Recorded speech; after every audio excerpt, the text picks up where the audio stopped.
పాదాలే మనకు దురో సంపద. సూర్యుడు ఏ పక్క చూస్తున్నాడని ఎవరూ చెప్పలేము.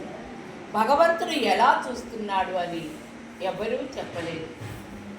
మీరు భగవంతుణ్ణి నమ్మండి, భగవంతుణ్ణి కొలవండి, భగవత్ సేవ చేయండి. ప్రశ్నకెప్పుడు ఎండవద్దు. 360 రోజులు చూడు. ఆ అమ్మ కూడా మీలాంటి ఆమె. నాకు ఎన్నో సంవత్సరం నా దగ్గరకు వచ్చింది.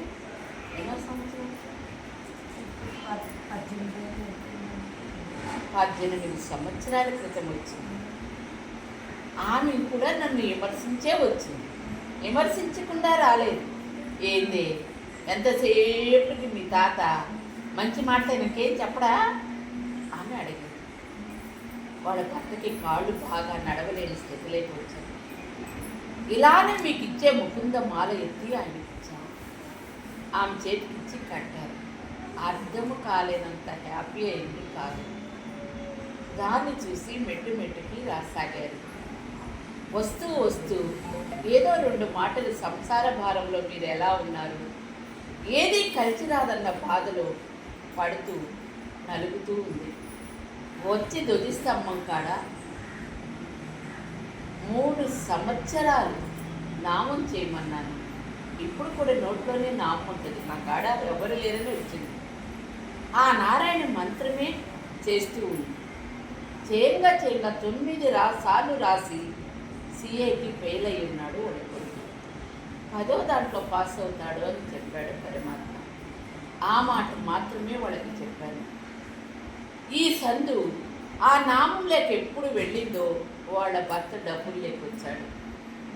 వాళ్ళ ఇంట్లో ఇల్లు కట్టుకున్నారు. 2-3 కోట్లు ఎట్లా పోయినాయి, అప్పులు వెళ్ళిపోయాయి. మరి మీకు చేయనన్నాడా? అందరికీ చేసేవాడైతేనే దేవుడవుతాడు.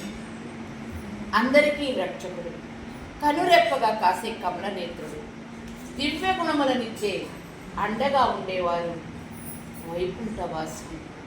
కనురెప్పగా కాస్తాడు కమల నేత్రుడు.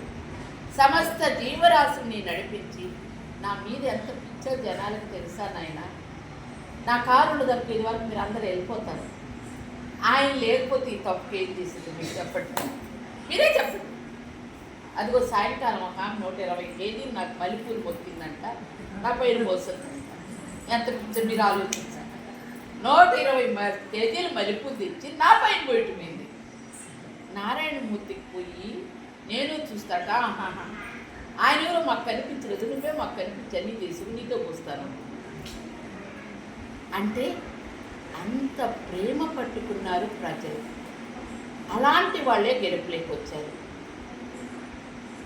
ఇప్పుడు ఈ లతమ్మ వచ్చిందా?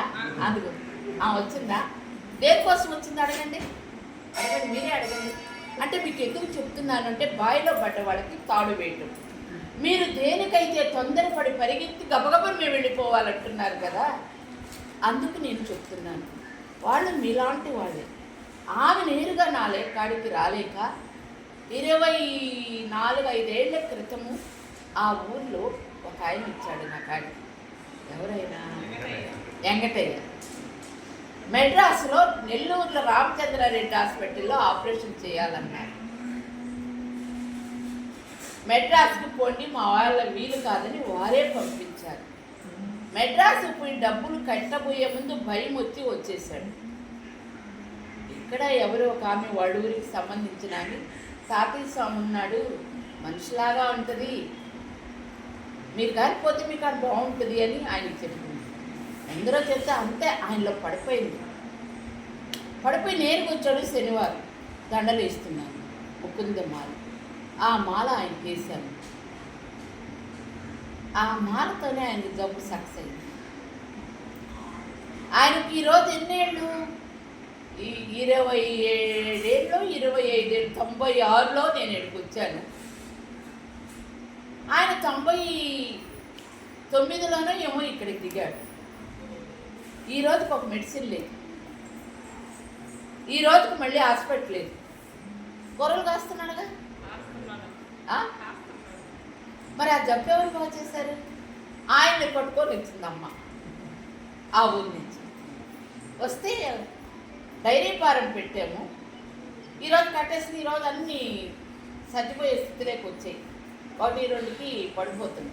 ఆయన తీసుకొని నెల్లూరుకి వచ్చి ఎడుకు కూడా కాదు, నెల్లూరుకేగా మీరు నెల్లూరుకి వచ్చి వెంటనే పోయి ముందు ఆ స్థలం మార్చేసి ఆ ఎన్ని తీసి పారేయమన్నా. వెంటనే తీసేసి మాట విని తీసి పారేసారు. మళ్ళీ చావలేదు.